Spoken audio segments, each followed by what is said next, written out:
Miren, señores, lamentablemente. ayer dio el defensor del pueblo unos datos. Bueno, la mayoría de la gente sabe eso, pero no lo sabe con los datos que lo dio el defensor del pueblo. Dice que República Dominicana es uno de los países de América Latina que mayor hacinamiento de presos preventivos tiene, con 27.300 privados de libertad dentro de las 27 cárceles del nuevo modelo y 19 del sistema Creo tradicional. que el 54% dice que es preventivo, ¿verdad? Bueno, en total son 27.000, pero la mayoría son preventivos. Sí, que el 54% del, Es del, que, del universo exactamente. Entonces, es por ejemplo, preventivo. el caso de la Victoria. En la Victoria, que estaba prevista tener 2.103, tiene 7.625. Y uno dice, bueno, pero ahí hay una cárcel que está en juicio, diríamos, en un problema judicial.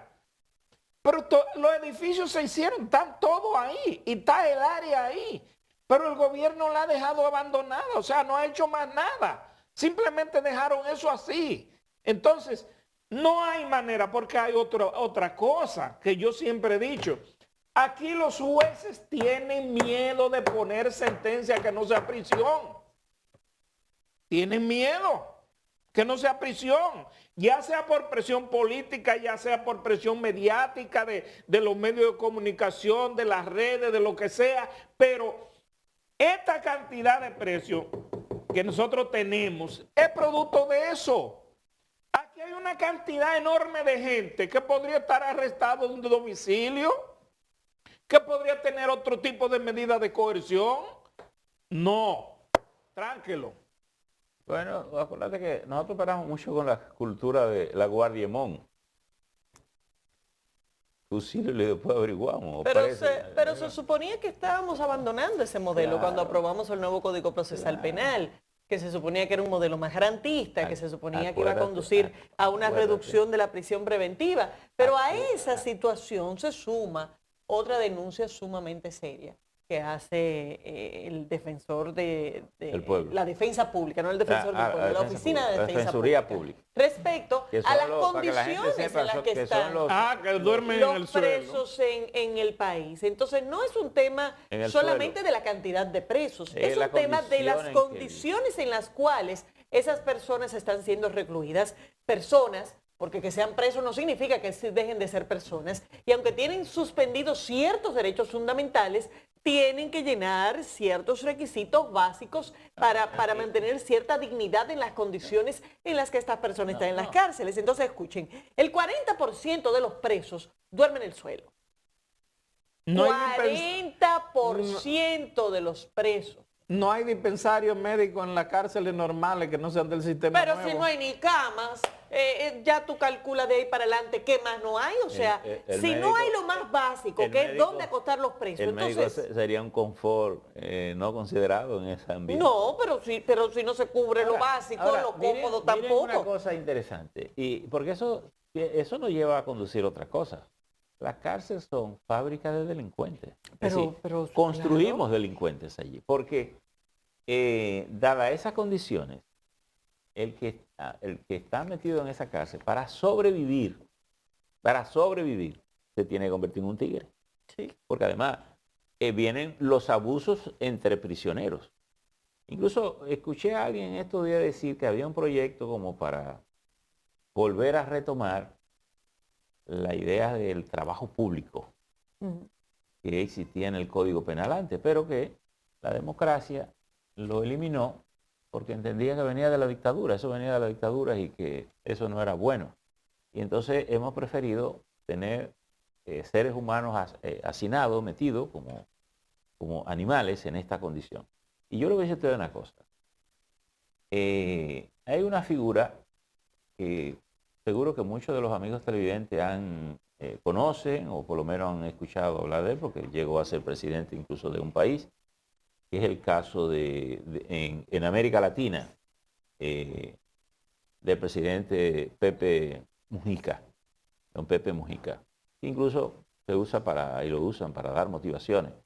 Confiesa a don Pepe Mujica que había sido un preso político en su país, en Uruguay, como miembro del movimiento los Tupamaros, era que él era miembro, ¿verdad? Sí, él era miembro de los Tupamaros. Y entre el grupo de jóvenes que apresaron, incluso hay hasta una película en Netflix sobre esto. Él dice Pepe Figueres, que él lo metía, había momentos que cuando las cosas se ponían duras, que lo metían en unos hoyos. Había unos hoyos en la casa y lo metían ahí abajo a dormir. Y él dormía en el suelo. Y él se ponía a hablar con las hormigas. Y él hablaba con las hormigas. Y él dice, Pepe dice, que en algunos, cuando las cosas presionaban y mejoraban un poco, le bajaban un colchoncito y él lo tiraba en el suelo. Y él dice, cuando eso ocurría, él era el hombre más feliz de la tierra.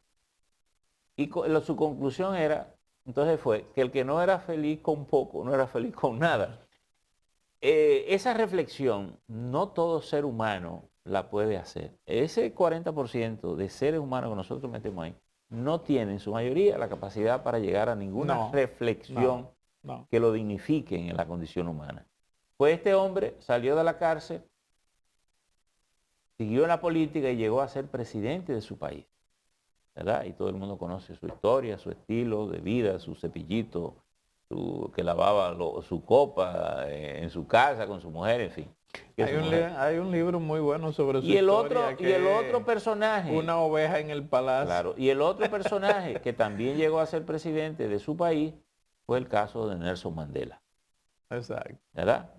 Que duró 27 años. Nelson Mandela era un hombre formado, era un abogado, era un político, era un luchador por la libertad de su país. De hecho, cuando a él lo meten preso ya era abogado. Claro, es decir, era un profesional, un hombre con una integridad, una condición de integridad extraordinaria, capaz de que ni la picadera de piedra ni los abusos que cometieron contra él dañaban, posiblemente lo fortalecían desde el punto de vista del espíritu. Así es. Y de construir en la simpleza, en la grandeza de la simpleza, ¿verdad?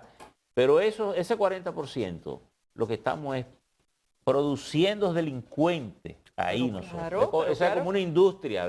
Pero calcula, 27.315 presos, la cantidad de detenidos en cárceles dominicanas son 27.315, de esos un 40%, entonces no son números pequeños, un 40% no tiene las más mínimas condiciones. Y eso es hablando solamente de ese elemento. Evidentemente no hay condiciones de salubridad, no hay ninguna posibilidad de que se regeneren y se reinserten socialmente, sino que al contrario, se terminan convirtiendo en esto, en pequeñas fabriquitas de peores delincuentes, porque muchos entran mal, pero salen peor. Claro, pues te digo, entonces, para tú sobrevivir.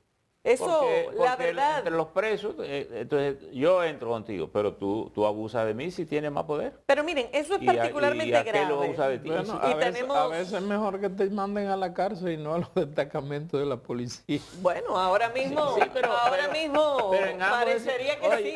Oye, pero en ambos escenarios la vida corre peligro porque ahí te matan en la cárcel. Lo que tienen en común son las violaciones a derechos fundamentales que no deberían estar ocurriendo, pero en esto hay que tener en cuenta que es una situación que no solamente afecta a la persona que está ahí involucrada, es un problema social al que buscarle una solución y es penoso que teniendo una infraestructura nueva, construida, con problemas o sin problemas, no importa, como la Nueva Victoria, se extiende esta situación y parece que las autoridades no tienen la más mínima intención de darle uso a esa estructura, pero tampoco tienen la intención de buscar algún otro tipo de solución. Entonces el tema parece estar estancado en una crisis de derechos fundamentales con una estructura hecha que se supone, porque la mayor parte, y no tiene el detalle, me imagino que quizás el estudio pudiera tenerlo, pero yo estoy segura de que la mayor parte están en la Victoria.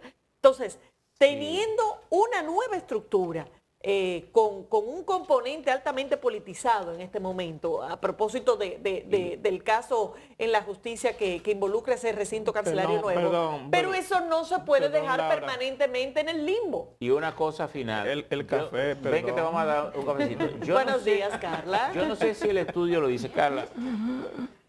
Dame un chin de café porque tú no estás dando envidia, porque mira, aquella da un café y lo está poniendo de frente, así como que dice, mira, muchas gracias, lo que yo Carla. tengo, tú no me das. Mira, yo no sé si el estudio lo dice, pero un factor, y tal vez los mismos presos tienen, algunos tienen hasta el apuro de confesarlo, pero hay muchísimas violaciones de tipo sexual.